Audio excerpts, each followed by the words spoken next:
Cancer, hi, welcome to Mystic Queen PH. At ito ang inyong energy update July 16 to 31, 2024. If you are interested in private readings, meron tayong link sa description at sa pinned comment. Pakicheck nyo na lang kung paano mag-book for a private reading. And of course, it's still Cancer season, no? So happy birthday, happy solar return. May you have more birthdays to come. I wish you all the best. Happiness, success, good health. Okay, Cancer. North Node. Oh, you are focused on your future.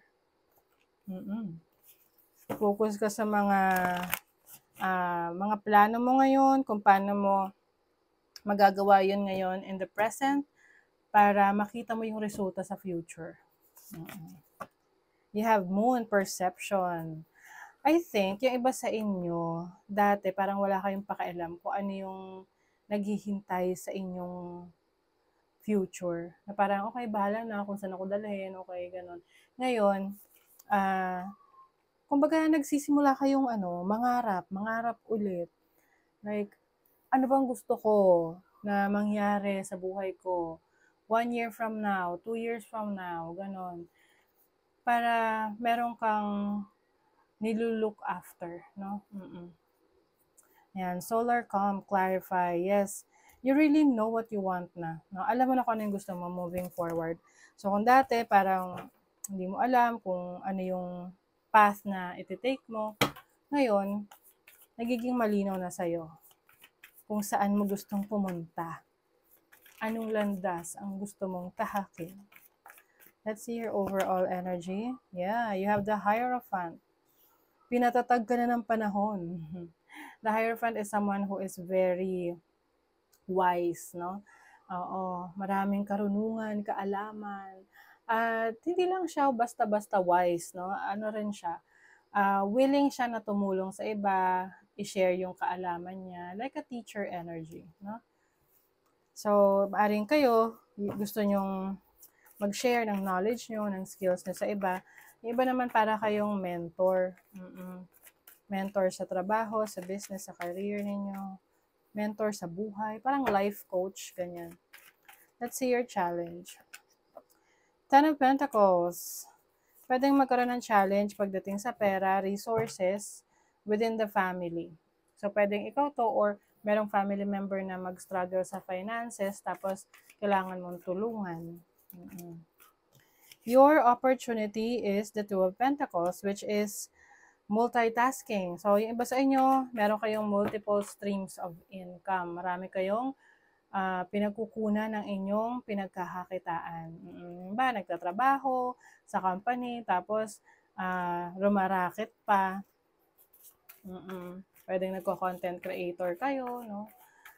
Tapos, meron pa kayong, pa-order. Di ba, uso yun? Pa-order ng mga tosino, peanut butter, mga kung ano-ano pang goods.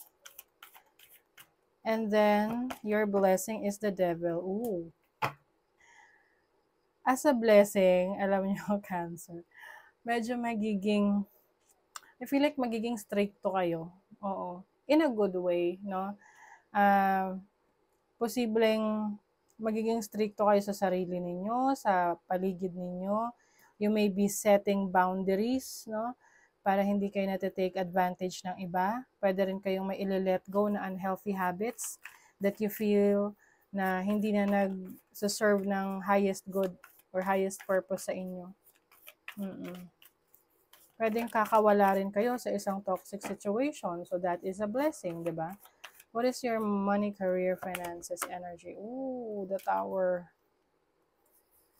You have the Ace of Swords and the Page of Swords. So, yung iba sa inyo, Cancer, pwedeng aalis kayo sa work.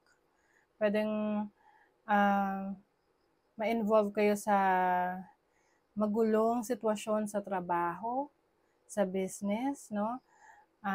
At gagawa kayo ng paraan para makaiwas kayo sa stress na yan. Meron kasing new beginnings dito. So, possible na ngayon, you are looking for a career, a business, no? Or a source of income na magiging in alignment doon sa pangarap mo. Kasi you are focused on your future now. Kasi kung yung trabaho mo, career mo, or business mo ngayon is hindi siya nagre-resonate sa future mo, eh, may gagawin kang pagbabago dyan. Let's say, for example, let's say, isa kang pulis. O, pulis. Kunyari, pulis ka. Tapos, ang gusto mo sa future is makatulong pa sa iba, hindi lang sa pagpupulis. Pwedeng gusto mong maging lawyer, no? Abogado, o kaya doktor. So, kung wala ka namang gagawing action, paano mo maia-align yung gusto mo versus sa situation mo ngayon? So, gagawa ka ng paraan, mag-aaral ka, mga ganon, okay? So, kaya meron kang babaguhin. Ikaw mismo ang gagawa ng pagbabago na yan. Let's see your love life. The High Priestess, the Eight of Pentacles, Ace of Pentacles. Okay, iba sa inyo rito, kung meron kayong karelasyon, oo, kahit asawa, jowa, ganyan, yung iba asawa, pwedeng hindi nyo na pinapaalam sa asawa nyo kung meron ba kayong iba pang pinagkakakitaan. Di ba may mga ganun?